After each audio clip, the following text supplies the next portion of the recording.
مساء الخير. انا فلان الفلاني، اخدت الاكونت بتاع حضرتك من مدام فلانه، وحابب اتعرف عليكي بغرض الارتباط.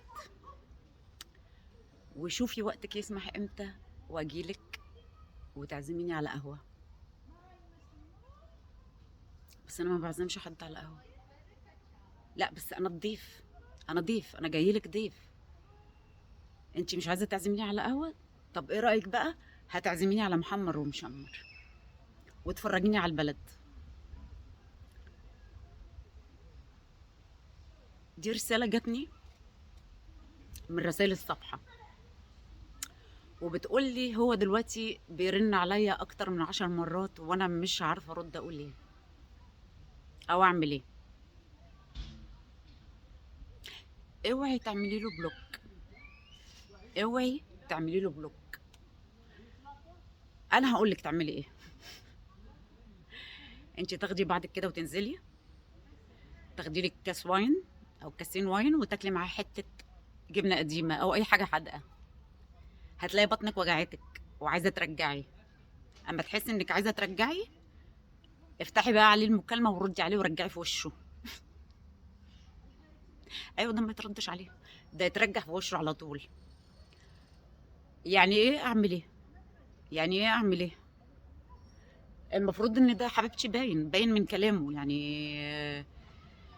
بصي، هو اولا كده مبدئيا هو ما بيفكرش في ارتباط، ما فيش راجل محترم. هو مش هيرتبط بيكي، هو عايز يتفسح. هو انت ردي قولي له ما تقولي ان انت عايز تتفسح. هو عايز يتفسح ويخرج ويروح يشوف بلد تانية. وتفسحيه وتاكليه وتشربيه وتهننيه وتدلعيه وتعزميه على قهوه وتعملي له محمر ومشمر.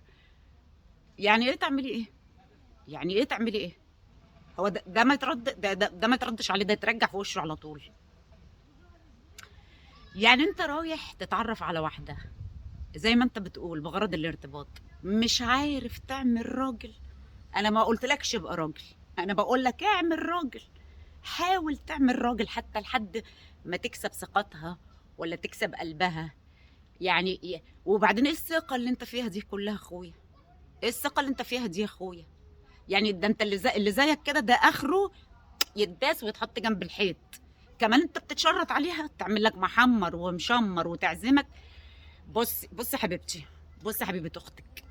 شوفي، انا اتعاملت مع معظم ثقافات العالم ولفيت معظم بلاد العالم، لكن لسه جوايا انا قناعه ان اي راجل يسمح لنفسه وهو مع واحده ست ان هي تفتح البورتمونيه بتاعها وهو موجود، حتى لو هتجيب علبه مناديل، ده يستاهل ضرب الجزمه.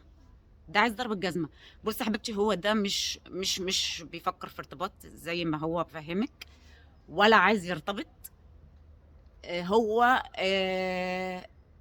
هو داخلك سكه حجه. ما فيش راجل محترم بيحط واحده ست في البلان بتاعته، في الخطه بتاعته، ويخش يتشرط عليها ويقول لها تعملي لي لو لاحظتي الكلام هو بيقول لك اعزميني، خرجيني، فسحيني، اعملي لي محمر ومشمر.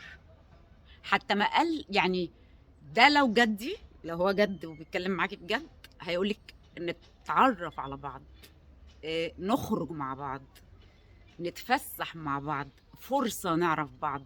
لكن هو دايما بيتكلم اعملي لي، سوي لي. هو جاي يتفسح، هو جاي عايز يشوف بلد تانية ودخلك من سكة الارتباط. هو لا عايز لا في ارتباط ولا جواز ولا نيلة. هو لا في دماغه جواز ولا نيلة. هو عايز يتفسح وياكل ويشرب وحد يفسحه ويخرجه ويعزمه بحجة الارتباط. الرجالة، سوق الرجالة اتضرب يا جدعان، سوق الرجالة اتضرب يا جدعان. ده اللي موجود في السوق. وبعدين يزعلوا، وبعد كده يزعلوا بعد كده. يعني حتى بصي اخلاقه مش نبيله، يعني بصي اخلاقه مش نبيله، يعني ما تقدريش تقولي عليه نبيل الاخلاق. ما تحاولوا تسترجلوا شويه يا جماعه. يعني طب حاول استرجل لحد ما تكسبها، استرجل لحد ما تثق فيك حتى. هو زي ما قلت لك، تاخدي لك كاس واين، حته جبنه قديمه، اول ما ترجعي افتحي المكالمه، ما اعرفش هو بيكلمك فين، ورجعي في وشه على طول. ماشي حبيبه اختك؟ امين امين.